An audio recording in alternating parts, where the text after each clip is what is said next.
Welcome to Don't Quote Me on That. One day we will have an intro, but today is not that day. Hello, everyone. This is Elanor, alone, and welcome to Don't Quote Me on That, where I talk about whatever I want because it's my birthday and Kalina can't stop me. Mostly because, if you'll notice, Kalina not on this episode. Is another solo for me. You will be getting some solo episodes from each of us for a little bit. You have already been getting some solo episodes from each of us. And that is because, it's mostly because of me. I'm an adult. Well, Kalina's also an adult. Basically, moral of the story is we both have jobs and lives and things that come up, but the podcast is fun. We will be recording together again at some point. But obviously, you've seen the title of this. I will be talking about the Taylor Swift Eras Tour. I think it's important that I give a few disclaimers before I start. Yes, I will be complaining a little bit. Yes, I am incredibly lucky and incredibly grateful that I got tickets for this event. Also, sorry to the Swifties that I will upset with this. It's gonna happen. I have some critiques. I have some praises, obviously. But moral of the story, I went to opening night. I had a great time. I have some critiques as well. But yeah, I just wanted to open it up with acknowledging that this is not an experience that everybody is going to get to have. Getting tickets itself was a debacle, which I'll talk about. If you did not get tickets or you have not gotten tickets yet, it sucks. Not in a I'm sorry but I did sort of way, just in a genuine it sucks to want something and to not be able to get it, especially like people who had tickets to Loverfest and were promised codes or tickets or priority choice for the Eras tour and they did not get it. But that said, I'm just kind of going to take you through my night, my thoughts, all that fun stuff. This is going to be a little bit different to what we usually do. A, because it's solo, and B, because we typically review media and not necessarily experiences, but still, like I said, it's my birthday show, so I can do whatever I want.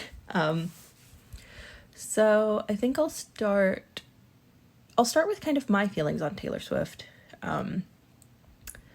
I don't think I am a Swiftie, but I would say that I am a fan of Taylor Swift, just not part of the fandom, if you will. That is mostly because I am an annoying media student and I have done a lot of research. My undergraduate dissertation was specifically about fandoms and kind of the whole phenomenon and theory behind them, and so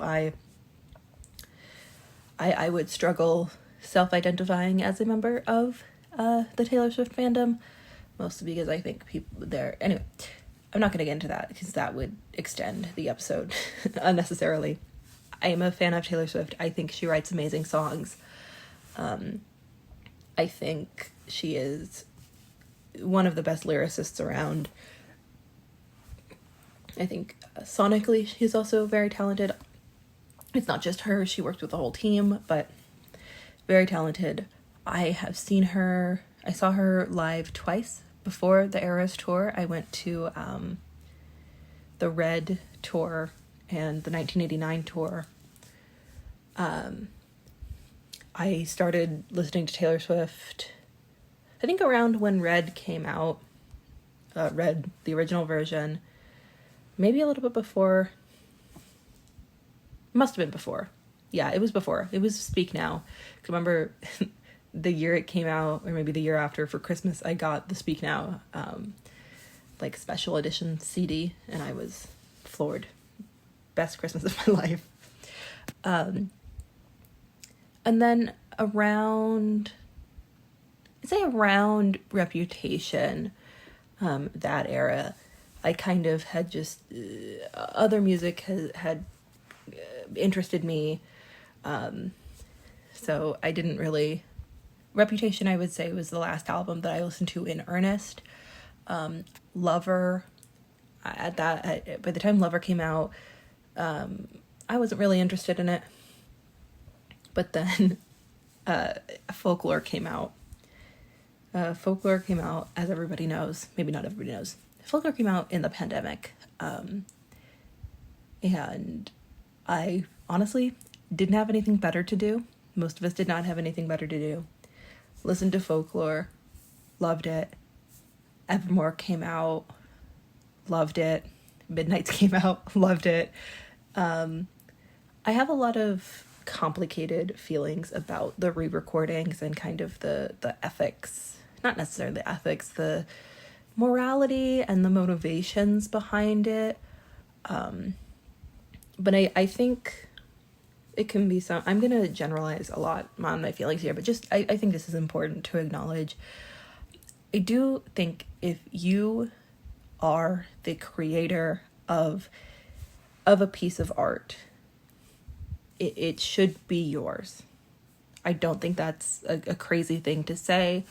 I think there are some like very niche situations that maybe it could be ambiguous, or, you know, if you're a graphic designer and you're creating things for a company that you work for, that's a little bit different. It is still yours, but just by nature of making it, it's for the company, or like marketing materials, that sort of stuff. But if you are an artist and you are making a piece of art, especially if it's kind of a singular sort of thing, like a song or an album, especially, you know, solo singer-songwriters like Taylor Swift. There are also a lot of other examples. If you make it, it should be yours, at least in some shape, some sort of tangible way, it should be yours.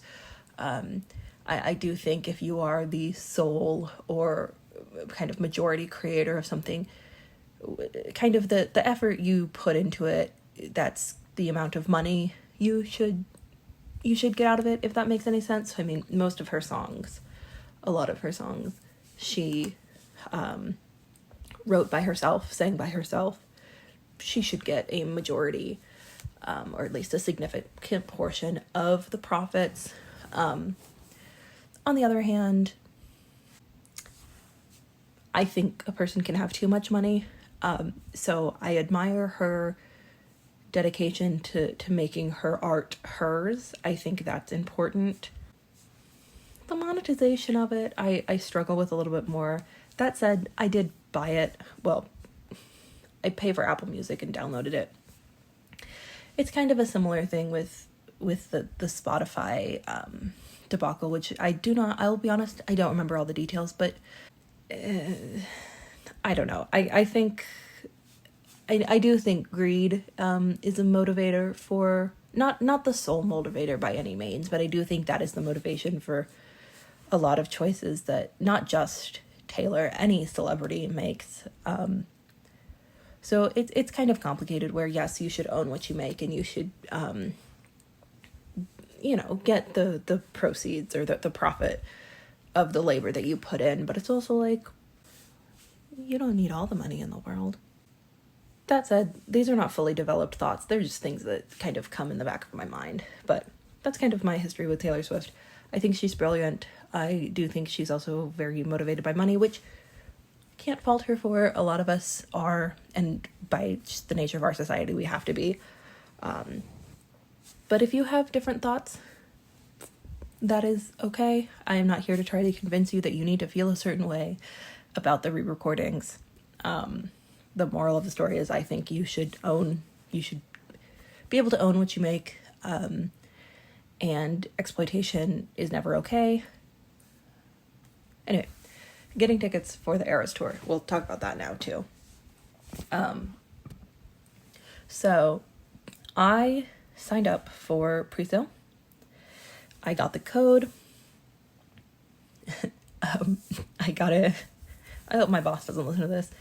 I was in a work meeting when tickets went on sale, and I was in the meeting, but not, I was only on the meeting. It was a Zoom meeting, so I was in it, not paying attention, even a little bit. Sorry. Even worse, I was not the only coworker trying to buy Taylor Swift tickets at the time. So, but I got a pre-sale. I live in Arizona, so the Glendale show is my hometown show, and it also was on opening night. The first 2 dates were in Glendale. So that way I just kind of lucked out that she started the tour here. But I got the pre-sale code. I was logged in. I put tickets in my cart, and it's froze. I was upset. But then just a couple weeks ago, I got an email that said from Ticketmaster or SeatGeek, I'm not sure, that basically said, we know that you got a pre-sale and then didn't get tickets. Here's another chance. So I entered a lottery, so picked, the lowest tier of tickets possible, and said, if I get them, I get them. If I don't, I've made peace with not going. Got them, obviously. So again, don't really know how I lucked out to that one, but I did. Very excited. Like I said, it's my hometown show.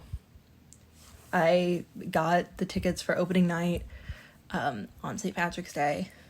Luck of the Irish, if you will. So yeah, that's kind of my journey of how I got there. The two openers were Gale and Paramore. Unfortunately, I did miss Gale. The merch line was really long, so I heard her set. It sounded great, but I was worried that if I got out of line, there wouldn't be any after the show, and it turned out that I was correct, because then I passed the merch booth on my way out. There was just bare mannequins and like a bracelet left. So unfortunate that I missed Gale. It did sound like a great show. But Paramore was the second opener. I've seen Paramore in concert before. Paramore is one of the bands where I have liked everything I've heard, but I haven't necessarily sought out their music before. But the songs that I've heard, I really like. I have a couple songs on the playlist that I listen to. Love it. They always put on a great show. Hayley is a spitfire. The band was great. Amazing. We got a Twilight joke from Hayley. They played, oh my goodness, the Twilight song, Decode, I think it's called. I'm just fact checking myself here, because I don't want to be wrong, even though I already said it. Yeah. Played Decode. And she said she was Team Jacob, so obviously we can trust her. Yeah, Paramore, great. Then Taylor Swift. I was not quite in the nosebleeds. I was kind of the very first row of the highest section, and off to the side, so I could see the whole stage really well. And essentially, also, if you are listening to this, I will be talking about the set list. I will be talking about the show a little bit. Do not blame me if you do not want to hear the show. I know it's all over TikTok, and I know there have been articles upon articles upon articles about it. If you are seeing the show and you want to remain spoiler free, do not listen to this, okay? This is me saying it, so now it is on you. All right, back to it. Essentially what happened is it's called the Eras Tour, and she broke it up by album era, and did kind of one at a time. So the opening era was Lover, which I think was smart, because Loverfest was canceled, so she did Miss Americana and the Heartbreak Prince, Cruel Summer, The Man, You Need to Calm Down, Lover and The Archer. So we did get a track 5 in there. Like I said, I did not listen to Lover when it first came out. I did really like Lover. The visuals, I'm sorry, my memory is really bad, and I didn't take a lot of photos because I wanted to experience it. So I don't remember the visuals very well. So maybe you won't get spoilers from that. But I think she picked what? 1, 2, 3, 4, 5, 6 Lover songs, which is a good amount. There were, I think, The Man, You Need to Calm Down, and Lover were all singles. So it was half singles, half album tracks, which is a fairly good mix. I'm going to talk about that later. But Miss Americana and the Heartbreak Fence, amazing song. Cruel Summer, amazing song. I really don't like The Archer, and I don't particularly love her singles, which I know how that makes me sound, and I'm not going to apologize. I've said this long before now. I just don't think, for the most part, the singles are very indicative of how the album sounds, and I think usually the singles are just a little bit more commercial than the rest, not just We Love Her, for most of her albums. And I just typically find that I vibe better with album tracks than the singles. This isn't the case for everything, but that's just how I feel. I will say I know I just said I don't remember things. The visual for The Man, she had a great, like, kind of office sort of setup. It was great. The dancers, amazing. If there's one thing Taylor Swift can do, it's put on a show. After she sang that, she gave a little introduction, said hello, explained that she was going to go era by era. Easy to follow. And then we went into the Fearless era. She sang Fearless, You Belong With Me, Love Story. You Belong With Me, I know it is a single. I know I just gave my little rant about not liking singles. It's a very fun song. It was great. Her little dance for the she wears high heels, I wear sneakers, those lines, amazing. I think Love Story, don't love it, but it's a classic. Fearless, I love it, okay? I had a lot of fun. Then Piano came out. We got a little more mellow because Evermore started. We transitioned to the Evermore era. Also, there were costume changes for each era, and sometimes within the era there was, like, adding a piece, taking off a piece of the costume. So you can find pictures of those. I don't have a good enough memory to tell you what they were. There was a lot of sequins. I was a little bit wowed. I think Taylor Swift is very attractive. So I turned a little stupid. Anyway, for Evermore, she sang "'Tis the Damn Season," "Willow," "Marjorie," and "Champagne Problems." And she also made a little comment about how the Swifties, the fandom, if you will, joke about how she forgets Evermore, which I thought was really fun. I think one of the smartest things an artist can do is listen to their fan base, not necessarily kind of have their choices dictated by their fan base, but no, yeah, you get what I mean. I hope listening to your fan base, and even if you don't follow what they say, or even if you think they're wrong, kind of acknowledging it keeps the kind of the channel open in some way of communication between you. Evermore is one of the albums where the songs I really liked. The songs I did not like, I hated. I don't know. "'Tis the Damn Season." Oh, I'm so sorry. She also sang "Tolerate It" off Evermore, which was beautiful. She had a table set up. She was on the table. She was throwing things. It was spectacular. "'Tis the Damn Season," I really like. It's one of my favorite songs off Evermore. Willow, I know it's a single. That's one of the things where, like, I don't like it as a Taylor Swift song, but I like it as a song. And Marjorie, I don't love. Just sometimes her songs that are sad, I can only listen to once. Otherwise, I'll just get so sad, which is the point.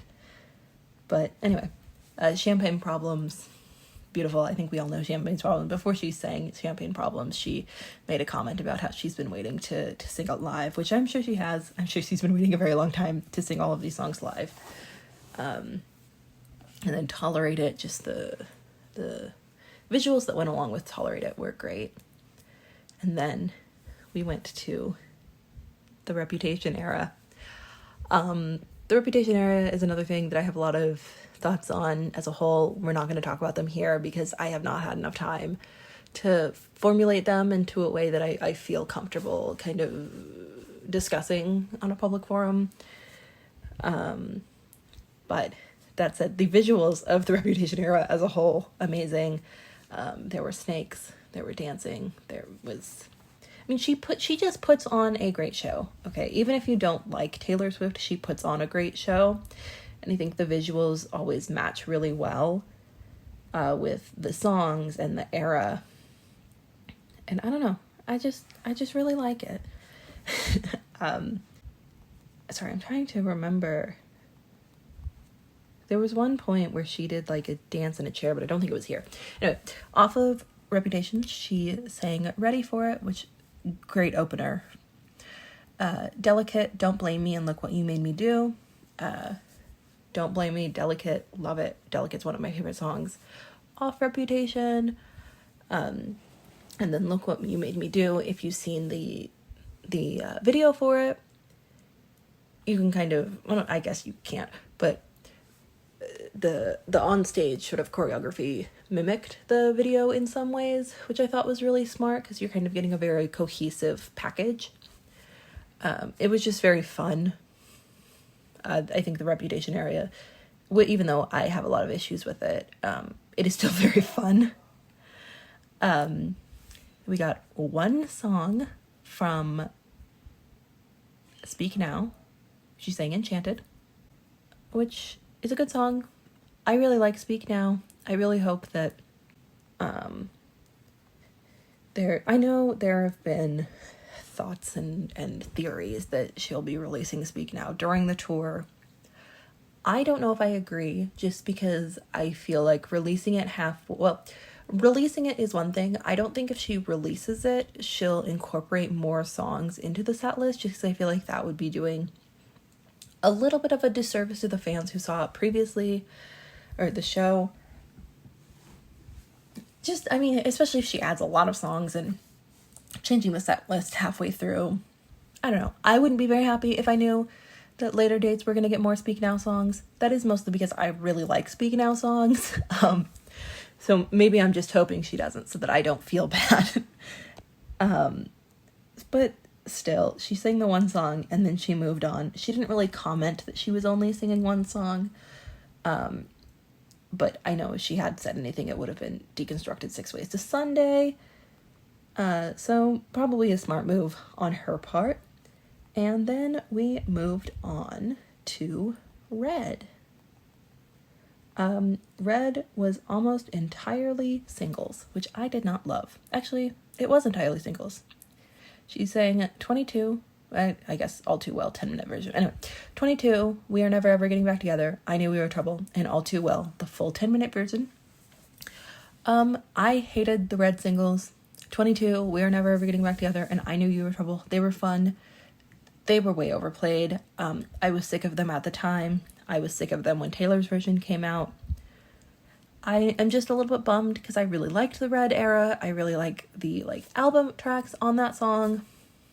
I would have loved A Girl at Home to be played, something like that. I just wasn't a fan. I was looking forward to it a lot. Like I said, I did go to the Red tour, so I have heard more album songs live. Not that I remember it, but still, I think we could have done... I mean, with Lover, she did a good mix. And with other ones, she she did a pretty good mix. I can't complain too much because she did do the full 10-minute version of All Too Well, which took up most of the chunk of time that the Red Era was on stage. But still, I was a little bit disappointed. But that's just me. I don't think... I went with my mom. I don't know if I said that. I went with my mom. I don't think she was prepared for a 10-minute version of a song. Taylor did say that she was going to do a 10-minute version. I don't think my mom heard her. But like halfway through the song, my mom was like, this is taking a while. And I said, yeah, that's the point. But still, I'm so sorry. I'm trying to do 6 things at once and I really shouldn't be. Anyway, after that, we went on to folklore. We got Invisible String, Betty, The Last Great American Dynasty, Illicit Affairs, My Tears Ricochet, and Cardigan. Good amount of songs. I think a good choosing of songs. I can't remember if... I don't think there were any singles for folklore. I don't think folklore and Evermore had singles. I could be wrong. Please tell me if I'm wrong. Evermore had a single. Evermore had Willow as a single. I don't think folklore had singles. I'm sorry, I'm probably wrong. Anyway, there was also a poem. August was spoken. Poems are spoken kind of as a recording while she was doing other things and getting ready.